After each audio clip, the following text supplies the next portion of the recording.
Hello guys, আসসালামু আলাইকুম। সবাই কেমন আছেন? আশা করি সবাই ভালো আছেন। তো আজকে নিয়ে আসলাম স্পেশাল বিরিয়ানি। তো বিরিয়ানির জন্য কি কি দরকার সব কিছুই এই জায়গায় রাখা আছে। তো শুরুতেই আমরা মাংসগুলো ভেজে নিলাম। তো ভেজে নেওয়ার পর আদা বাটা রসুন বাটা দিয়ে দিলাম। দেওয়ার পর তো ভালোভাবে নাড়াচাড়া দিয়ে তো আমরা যে বিরিয়ানির মশলাটা রেখেছিলাম সেটাও দিয়ে দিলাম। তো এখন নাড়াচাড়া দিয়ে এখন দিয়ে দিব সস। তো সসটা দিলাম। সসটা দেওয়ার পর ভালোভাবে নাড়াচাড়া দিয়ে যে আমরা চালগুলো ধুয়ে রেখেছিলাম তো সেই চালগুলো পরিমাণ মতো মেপে দিয়ে দিলাম। তো দিয়ে দেওয়ার পর ভালোভাবে নাড়াচাড়া দিয়ে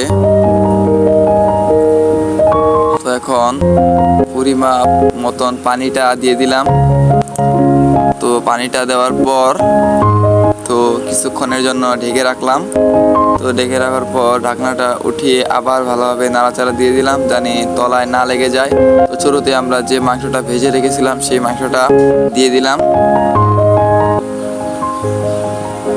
তো মাংসটা দেওয়া শেষ। তো দেখেন কি সুন্দর একটি বিরিয়ানি হয়েছে।